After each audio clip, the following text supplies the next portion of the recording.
আসসালামু আলাইকুম। মোহাম্মদ ইফতেখার আমন্ত্রণ জানাচ্ছি এনটিভির মধ্যাহ্নের খবরে।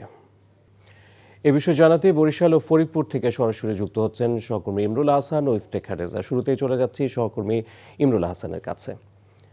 ইমরুল, তারেক রহমান কখন বক্তব্য রাখবেন আর জনসভার প্রস্তুতি কেমন দেখছেন?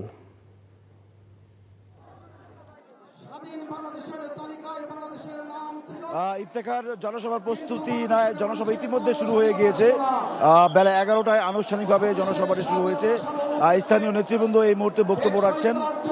এই বরিশাল বিভাগের 6টি জেলায় মোট 21টি আসনে বিএনপি দলীয় প্রার্থী নির্বাচন করছেন। 19 জন প্রার্থী এবং জোটের প্রার্থীকে 2টি আসন ছেড়ে দেওয়া হয়েছে। আন্দালুর রহমান পার্থ এবং নুরুল হক নূর, ডাকসু সাবেক ভিপি, তারা সবাই আজকে এই মঞ্চে উপস্থিত আছেন।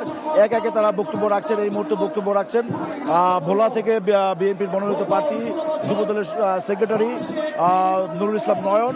একে একে সব প্রার্থীরা বক্তব্য রাখবেন। বরিশালের যারা সিনিয়র নেতৃবৃন্দ এখানে যারা প্রার্থী হচ্ছেন, আলতাফ হোসেন চৌধুরী, মুজিবুর রহমান সরোয়ার, তারা বক্তব্য রাখবেন। বিএনপির চেয়ারম্যান তারেক রহমান যখন এই মঞ্চে এসে উপস্থিত হবেন, তো ইতিমধ্যেই তারেক রহমান ঢাকা থেকে উনি হেলিকপ্টার যোগে বরিশালের উদ্দেশ্যে রওনা হয়েছেন। কিছুক্ষণের মধ্যে, অর্থাৎ 5 থেকে 7 মিনিটের মধ্যেই উনি বরিশালে এসে পৌঁছাবেন এবং তার হেলিকপ্টার ল্যান্ড করবে বরিশাল স্টেডিয়ামে। এখান থেকে আসলে 2-3 মিনিটের পথ। যদিও আমরা দেখতে পাচ্ছি যে এই মাঠ ছাড়িয়ে নেতাকর্মী এবং সমর্থকদের যে আজকে ঢল নেমেছে, সেই ঢল এই বেলস মাঠ তো ইতিমধ্যেই কানায় কানায় পূর্ণ হয়ে গিয়েছে। এর পাশে আশপাশে যতগুলি রাস্তা রয়েছে সেখানেও কিন্তু একেবারে লোকারণ্য আমরা দেখতে পাচ্ছি।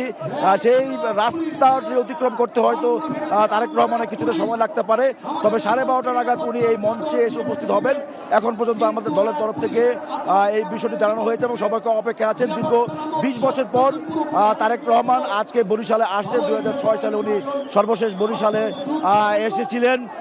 তো তাদের 20 বছর পর তারেক রহমান তাদের উদ্দেশ্যে কি বক্তব্য রাখেন সেটি শুনবার জন্য তারা অধীর আগ্রহ অপেক্ষা আছেন বিএনপি নেতাকর্মী এবং সমর্থকরা। তারেক রহমানের বরিশালের বেলস পার্কের সমাবেশের পর দুপুরে আরও একটি সমাবেশে অংশ নেবেন, সেটি ফরিদপুরের রাজেন্দ্র কলেজ মাঠে। সেই জনসভাটি কভার করছেন আমাদের সহকর্মী ইফতেখার রেজা। সেই সমাবেশে সার্বিক বিষয় জানবার জন্য আমরা এখন চলে যাচ্ছি ইফতেখার রেজার কাছে।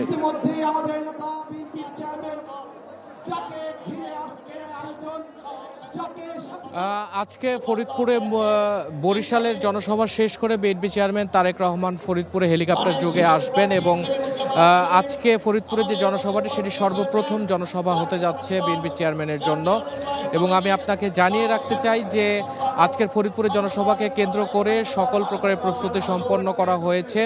মঞ্চ প্রস্তুত এবং মঞ্চকে ঘিরে এবং নেতাকর্মী এবং বিএনপি চেয়ারম্যানের নিরাপত্তাকে কেন্দ্র করে আইনশৃঙ্খলা রক্ষাকারী বাহিনীর সদস্যদের যে উপস্থিতি সেটি রয়েছে এবং পুলিশ, বিজিবি সহ সাদা পোশাকে গোয়েন্দা বাহিনী এবং অন্যান্য আইনশৃঙ্খলা রক্ষাকারী বাহিনীর সদস্যরা এখানে উপস্থিত রয়েছে। এবং জেলা বিএনপির সূত্র থেকে জানানো হয়েছে যে ব্যাপক লোকসমাগমের মাধ্যমে আজকে বিএনপি চেয়ারম্যানকে অভিবাদন জানানো হবে এবং ত্রয়োদশ জাতীয় সংসদ নির্বাচনকে সামনে রেখে মূলত বিএনপি চেয়ারম্যান তারেক রহমান এই ফরিদপুর, রাজবাড়ী, শরীয়তপুর, মাদারীপুর সহ আশেপাশের যে সংসদীয় আসনগুলো রয়েছে এবং বিভিন্ন জেলা রয়েছে সেই জেলার নেতাকর্মী এবং সমর্থকদের দিক নির্দেশনামূলক বক্তব্য দিবেন এবং তাদের ধানের শীষের পক্ষে কাজ করার যে দিক নির্দেশনা সেটি মূলত দিবেন বলে আমরা জানতে পেরেছি। এবং আমি আপনাকে জানিয়ে রাখতে চাই যে এই ফরিদপুরের এই জনসভাকে কেন্দ্র করে শহরের বিভিন্ন এলাকায় নিরাপত্তা জোরদার করা হয়েছে এবং গাড়ি চলাচলের যে বিষয়টি সেই বিষয়টিও অনেকটাই নিয়ন্ত্রণ করা হচ্ছে। নিয়ন্ত্রিতভাবে গাড়ি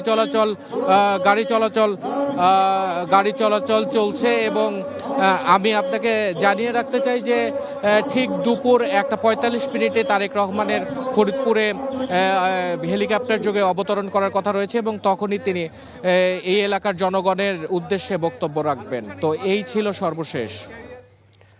বরিশাল ও ফরিদপুর থেকে জানছিলাম তারেক রহমানের জনসভার সবশেষ খবর। কুড়িগ্রামের জনসভা শেষে লালমনিরহাটের জনসভায় যোগ দেবেন জামাতের আমির ডাক্তার শফিকুর রহমান। সেখানে আছেন সহকর্মী শফি মাহমুদ সাগর।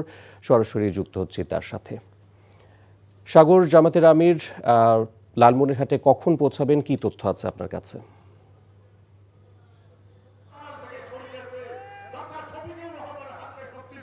ইফতেখার এই মুহূর্তে এই নীলফামারী এবং লালমনিরহাটের যে সংযোগস্থল যে তিস্তা ব্যারেজ সেখানে জামায়াত ইসলামীর জনসভা চলছে এবং আমরা জানতে পেরেছি যে কুড়িগ্রামের জনসভা শেষেই এখানে জামায়াত ইসলামের আমির ডক্টর শফিকুর রহমান তিনি এই জনসভায় তিনি সেখানে এখানে এসে তিনি যোগ দিবেন এবং এখন পর্যন্ত আমরা দেখতে পেয়েছি যে এই জনসভাটি যদিও জামায়াত ইসলামী আমিরের 12:30 নাগাদ উপস্থিত হওয়ার কথা রয়েছে, কিন্তু একদম সকাল থেকে এই জনসমাগম এই জনসভা স্থলটি আসলে কানায় কানায় পূর্ণ হয়ে রয়েছে এবং শুধুমাত্র এই মাঠটি না, এই মাঠের আশেপাশেও যারা যারা আজকে এই 11 দলীয় জোটের জনসভা এসেছেন তারা আসলে সেখানে উপস্থিত হয়েছেন এবং অনেকে আসলে মাঠে প্রবেশ করতে পারেনি, কারণ এখানে আসলে এখন আর টিল ধারণ করার জায়গাটি নেই।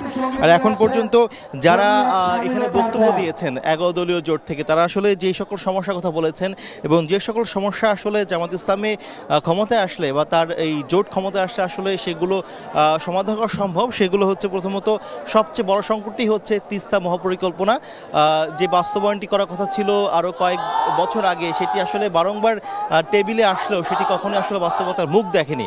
এর প্রধান কারণ হিসেবে তারা অভিযোগ করেন যে রাজনৈতিক দলগুলো তারা আসলে প্রতিশ্রুতি দিয়ে প্রতিবারই এই তিস্তা নদীর পানি হিস্সার কথা বলে, কিন্তু তারা আসলে ক্ষমতা আসার পরে সেখানে তারা সেই কাজটি করে না, যার ফলে উত্তরবঙ্গের যেই জেলাগুলি রয়েছে সেই জেলাগুলি মানুষের পানি নিয়ে যে সংকট এবং হাহাকার সেটি আসলে কখনোই কাটেনি এবং এই সকল সমস্যার কারণে এই বিভাগটি আসলে দেশের অন্যান্য বিভাগ থেকে অনেকটাই পিছিয়ে রয়েছে। সেখানে আপনার যে সকল ফসলের সময় ফসলের মাঠে আসলে ফসল অনেকটাই ঠিকমতো জন্মায় না, এর প্রধান কারণই ছিল এই তিস্তা নদীর সংকটটি।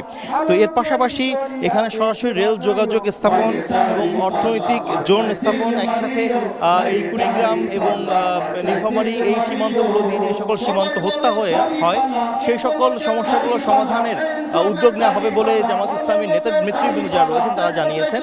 আর কিছুক্ষণ পরেই জামাত ইসলামের আমির এখানে হাজির হবেন এবং এরপরে তিনি আজকের পরবর্তী প্রোগ্রামটি হবে টাঙ্গাইলে, সেখানে তিনি যে ভাষণ দিবেন। তো এই ছিল এখানকার সমস্যা অবস্থা। ইফতেখার। লালমনিরহাট থেকে জানছিলাম জামাতের জনসভার খবর। চট্টগ্রাম বন্দর এলাকায় আছেন সিনিয়র করেসপন্ডেন্ট আরিস আহমেদ, সরাসরি যুক্ত হচ্ছেন তিনি। আরিস, আজ থেকে অনির্দিষ্টকালের বন্দরে কর্মবিরতি করছেন শ্রমিকরা, সার্বিক অবস্থা সম্পর্কে আমাদের জানাবেন।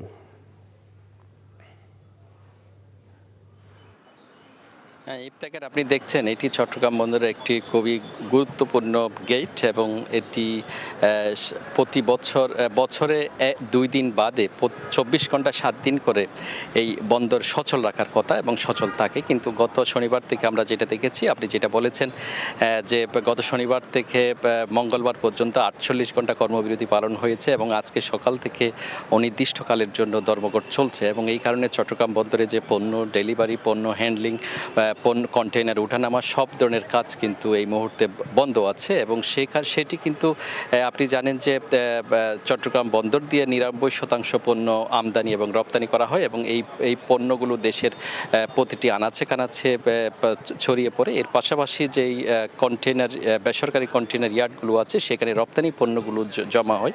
আমরা আজকে সকাল থেকে যেটা জেনেছি যে প্রায় 10,000 কন্টেইনার যেগুলো রপ্তানি পণ্য সেগুলো আটকা পড়েছে এবং এটি আমাদের দেশের জন্য একটি বড় ধরনের নেতিবাচক প্রভাব পড়তে পারে। এছাড়া যে আসন্ন রমজান এবং নির্বাচন কেন্দ্রিক যেই ব্যবসা বাণিজ্য সচল থাকার কথা সেটিও এক ধরনের প্রভাব পড়বে, কারণ বন্দর এইরকম একটানা বন্ধ হয়ে যাওয়া বা অনির্দিষ্টকালের জন্য ধর্মঘট এটি একটি বড় ধরনের সমস্যা সৃষ্টি করছে।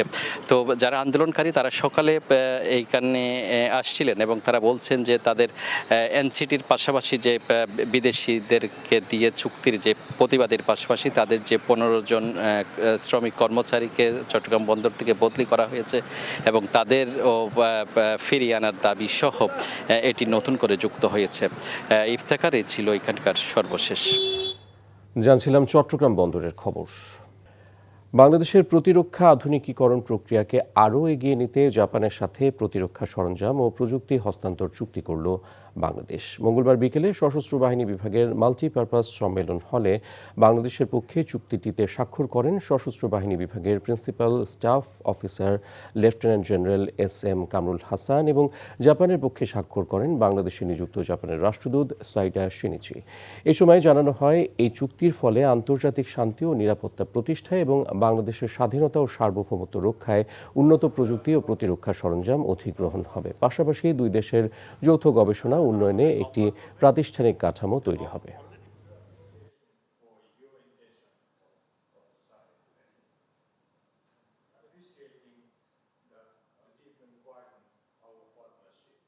পাঁচ বছরের জন্য করছি এটা, এবং এটা অটোমেটিক্যালি এটা রিনিউ হবে প্রতি 1 বছরের জন্য এরপর।